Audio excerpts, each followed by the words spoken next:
안녕하십니까. 신흥균의 군사TV 디펜스 브리핑입니다. 오늘도 역시 아주 중요한 군사 안보 국방 무기 관련한 소식 간추려서 브리핑 해드리겠습니다. 첫 번째입니다.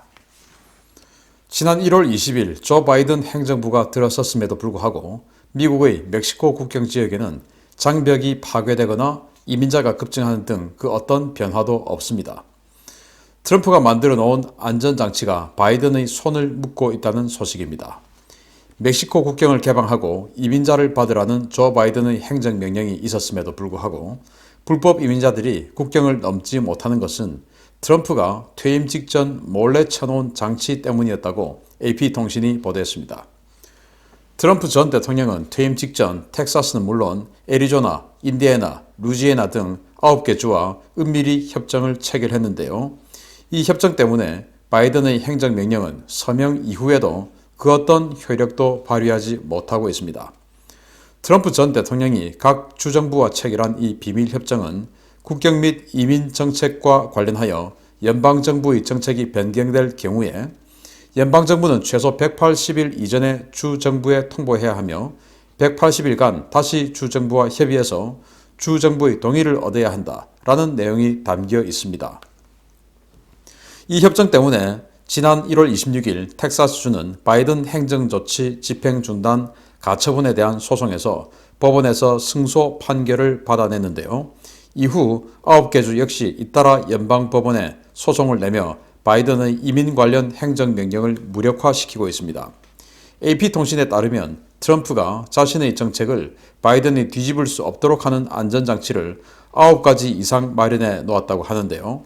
그야말로 죽은 트럼프가 산 바이든을 잡는 상황이어서 바이든 행정부가 이 상황을 어떻게 풀어나갈지 주목됩니다. 트럼프 대통령이 퇴임 직전에 알라모 요새, 그러니까 최후의 항전을 상징하는 알라모 요새에 가서 이 장벽을 바라보고 또 그 이후에 연설을 했죠. 그래서 알라모 요새, 멕시코 군에 맞서서 미국의 민병대가 최후의 한 명까지 항전했던 그 최후라고 할 수 있는 그 수식어가 붙는 상징이죠. 알라모. 거기 가서 이 연설을 했기 때문에 야 이거 뭔가 민병대하고 같이 계엄을 하는 게 아니냐라는 기대감을 자아내기도 했었는데 뭐 그게 그냥 뭐 기대와는 달리 아무 일도 일어나지 않았죠. 그런데 그때의 연설에서 이 장벽은 앞으로도 계속될 것이고 계속 건설될 것이다. 이렇게 이야기를 했는데 그때 이제 그 말을 해보면 아니 바이든은 대통령 되면 즉시적 무너뜨리겠다라고 하는데 앞으로도 계속 건설되고 계속 유지될 것이다라고 하는 것은 이거 지금 뭔가 계엄해서 엎으려는 거 아닌가?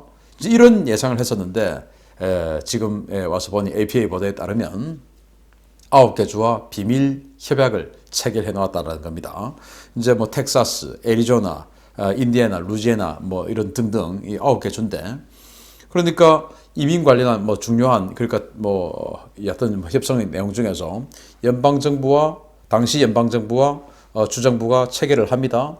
그래서 중요한 어떤 그 변화가 있을 때는 180일 이전에 일단 주정부에 통보를 해야 되고 그리고 그 이후에 다시 180일간 협상을 해야 되고 그 협상 끝에 동의를 얻어야 되고 뭐 통보하고 협상하고 이것만 있는 게 아니고 그 협상 끝에 주정부의 승낙을 받아야 되죠. 그런데 지금 이 텍사스주를 비롯한 이 국경 지역 주는 그 받으면 안 된다라는 거 아니겠습니까? 주지사들이 다 공화당이고 막 이러니까. 그래서 이런 협약을 맺어 놓았기 때문에 이 협약을 무력화시킬 수가 없는 것이죠. 왜냐? 이거는 주정부와 연방정부의 약속이기 때문에 연방의 약속을 폐기를 하면 이거는 뭐 미 연방이 구성될 수가 없는 것이죠. 그래서 이 이민법 관련한 것뿐만 아니고 9가지의 각기 다른 안전장치를 해놓았다라고 하니까 지금 트럼프 시대에 해놓았던 그런 여러 가지 정책들 이런 것들이 바이든은 즉시 나는 뭐 없애버리겠다라고 하는 게 너무나 많았고 지금 벌써 45개 이상의 행정명령을 내렸는데 그 중에서 상당수가 실제로 시행되지 못할 그런 가능성이 아주 높아진 걸로 보입니다. 그래서 텍사스주가 소송에서 승리했죠. 그리고 텍사스주를 제외한 또 나머지 또 다른 주에서도 4개 주에서 또 소송해서 또 승리했어요. 그래서 지금 현재 5개 주가 또 승리해 놓았습니다. 그 외에 또 다른 주도 또 막 소송하고 있어요. 그래서 바이든 행정부가 뭐 시작과 함께 야심차게 준비해 놨던 이런 것들이 제대로 안 되고 있는데 제가 원고에 이제 죽은 트럼프가 산 바이든을 이기고 있다라고 하는 게 과거 삼국지에서 보면 제갈공명이 죽었어요. 제갈공명이 이제 북벌을 계속 하다가 계속 위나라의 그 사마의죠. 사마의. 호는 이제 그 자가 중달인데 사마 중달이라기도 하고. 그래서 고사에 보면 죽은 공명이 산 중달을 이겼다라고 하죠. 공명이 죽었음에도 불구하고 가짜 인형을 만들어서 이제 퇴각을 했는데 중달이 사마의가 공명이 있는 줄 알고 살아 있는 줄 알고 그 인형을 보고 멀리서 그래서 무서워서 겁이 나서 때리지를 못한 것이죠. 그걸 이제 지금까지 2000년 후에도 죽은 공명이 산중달을 이겼다라고 하는 고사로 내려오는데 그게 지금 여기에서 미국에서 벌어지고 있는 게 아니냐라는 그런 내용입니다. 아무튼 지금 미국 공화당에서는 트럼프를 그렇게 비난을 하고 했던 사람들이 전부 지금 태세 전환해가지고 뭔가 지금 트럼프가 공천권을 가지고 있는 것 같고 트럼프에게 반대하니까 지금 지지도가 뚝뚝뚝뚝 떨어지고 이러니까 다시 트럼프 쪽으로 집합하는 이런 모양새가 보여지고 있는데 트럼프가 어떤 그 정치적 세력을 구성해서 어떻게 앞으로 헤쳐나갈지 한번 지켜봐야 되겠습니다. 두 번째입니다. 도널드 트럼프 전 대통령의 최대 군사 업적 중 하나로 여겨지는 우주군이 바이든 행정부에서도 명맥을 유지할 것으로 보입니다. 백악관이 우주군은 존속될 것이라는 첫 공식 입장을 밝혔습니다. 바이든 행정부는 도널드 트럼프 행정부 시절 창설된 우주군을 당분간 유지할 것이라고 젠 사키 백악관 대변인이 현지 시각 2월 3일 입장을 표명했습니다. 사키 대변인은 지난 2월 2일 정례 브리핑에서 바이든의 트럼프 행적 지휘의 일환으로 민주당에서 거론되고 있는 우주군 해체가 현실화될 것이냐는 질문을 받자 담당자가 누구인지 모르겠지만 우주군 담당자와 연락해서 일단 상황을 알아보겠다라면서 그들이 최신 업데이트된 정보가 있는지 알아본 후 알려주겠다라고 말해 백악관이 우주군을 해체할 수도 있다는 추측을 낳은 바 있습니다. 이에 대해 하원 군사위원회는 우주군은 의회에서 만장일치에 가까운 지지로 창설을 승인받은 군이다 라며 젠 사키 대변인은 도대체 아는 것이 무엇이 있는지는 모르겠지만 자신이 한 발언에 대해 우주군 장병들에게 사과해야 할 것이다 라고 밝혔습니다. 민주당에서 우주군 해체가 거론되는 이유는 새 행정부가 들어섰음에도 불구하고 우주군이 새 행정부에 협조적이지 않기 때문인데요. 미 국방정보국 DIA 수준의 높은 정보 능력을 가지고 있는 우주군은 DNI의 18번째 정보 공동체 멤버지만 새 행정부의 정보 브리핑 등 현안 보고를 꺼리며 비협조적인 태도를 보이고 있는 것으로 알려졌습니다. 젠 사키 백악관 대변인은 우주군은 존속될 것이며 우리는 우주군 구성원들이 언제든지 백악관에 방문해 정보 업데이트를 공유해 주기를 바란다 라고 말했는데요. 과연 우주군 이번 행정부에서 무사할 수 있을지 지켜봐야 하겠습니다. 트럼프 행정부 끝나기 직전 작년 연말에 우주군이 창설되었죠. 그래서 공군에서 분리했습니다. 그래서 이제 존 하이튼 지금 현재 미국 합참 차장이 이제는 바뀌겠지만 합참 차장이 이 우주군을 창설하는 산파 역할을 했죠.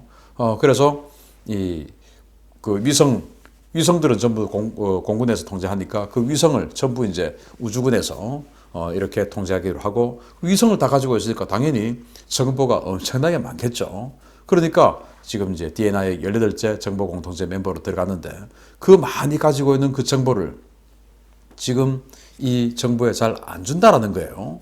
그래서 민주당에서 야, 저 우주군 없애버리자 라고 하는 민주당 내의 목소리가 많이 나오니 이제 백악관 출입 기자들이 대변인에게 묻는 겁니다. 지금 민주당에서 우주군 없애자는 소리 나오는데 진짜 없앨 거냐 하니까 저는 이 백악관 대변인하고 전임 트럼프 시대의 백악관 대변인이었던 맥커너니 대변인하고 너무 비교가 돼요. 트럼프 시대의 그 백악관 대변인 거의 모델이라고 불러도 될 만큼 정말 참 아름다운 여성이었는데 제가 인물 비교를 하겠다는 건 아니고 능력 비교를 좀 하겠습니다.